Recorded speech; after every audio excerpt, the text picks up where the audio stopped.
नमस्कार। Vitamin D को मैले 100 वटा भन्दा बढी भिडियो बनाइसकेँ, तैपनि अहिले पनि जनसमाजमा कन्फ्युजन छ।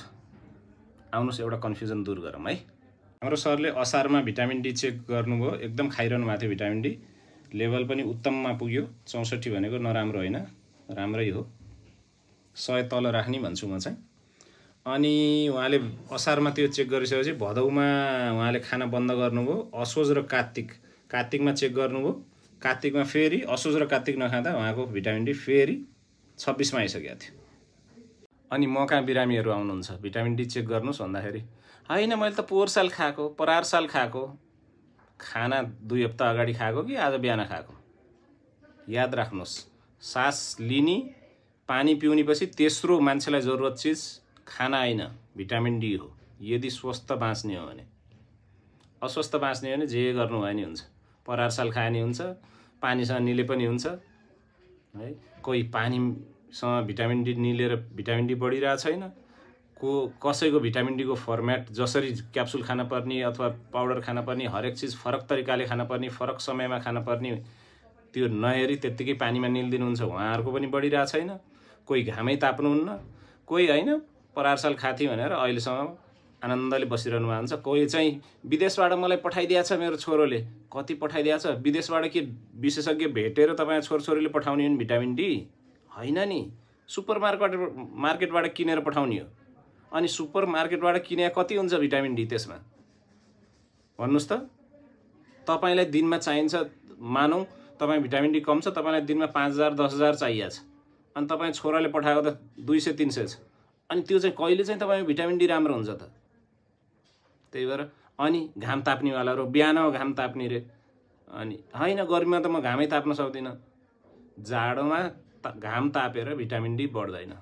मैले अघिल्लो जाडोमै रिटायर्ड झन्नै 7 जनालाई मैले 6 महिना घाम तापाएर हेरेँ जाडोमा।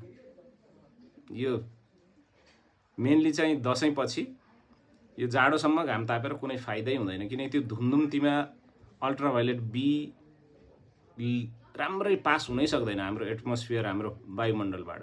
अनि अल्ट्राभायोलेट बी नाङ्गो छालामा पर्दा मात्रै भिटामिन डी पैदा हुन्छ। सबैभन्दा उत्तम समय भनेको पानी परेको तेस्रो दिन, एकदम आकाश खुला भएको दिन, मुख्यतया गर्मी अथवा बर्सातमै घाम ताप्ने हो। अनि होइन म त भिटामिन डी कुन चाहिँ खानामा हुन्छ भन्दै खाइरहेको छु। दुध खान्छन्, दही खान्छन्, कसैले है कोही माछा मासु खाएर बसेका छन्। होइन म त डेली खान्छु नि भिटामिन डी भएको चिजहरू। भिटामिन डी कति चाहिँ छ त्यो चिजमा।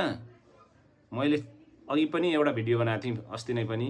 एक दिनको लागि भिटामिन डी चाहिनलाई साधारण माछा 30 केजी खानुपर्छ। एकदमै भिटामिन डी हाइएस्ट पाइने सामुद्रिक माछा पनि 3 केजी खानुपर्छ।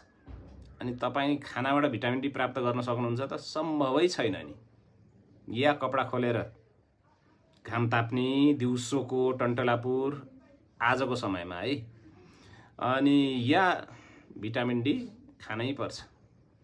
होइन भने पोहोर साल खाएको, परार साल खाएको, अमेरिकाबाट छोराछोरीले पठाइदिया खाएको, अस्ट्रेलियाबाट उसले पठाइदिया खाएको, तपाईँ भिटामिन डी ठाउँमा बस्नेवाला छैन।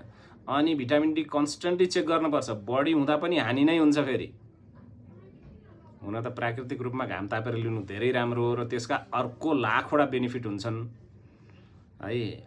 यदि घाम ताप्ने फुर्सद छैन र दिउँसो घाम ताप्न सक्नुहुन्न, आदि इत्यादि थुप्रै बहाना छन् भने भिटामिन डी चेक गर्दै खाँदै है त तपाईको भिटामिन डी कति छ, त्यो संसार कसरी खाइरहनु भएको छ, त्यो संसार कहिले कहिले जाँच्ने, कसैलाई 6 महिनामा जाँच्नुपर्छ, कसैलाई 2 वर्षमा जाँचे पुग्छ है त। यो कम्प्लिकेटेड विषय हो। तपाईले आफ्नो दिमाग नखियाउनुस्, विशेषज्ञलाई नै दिमाग खियाउन दिनुस्।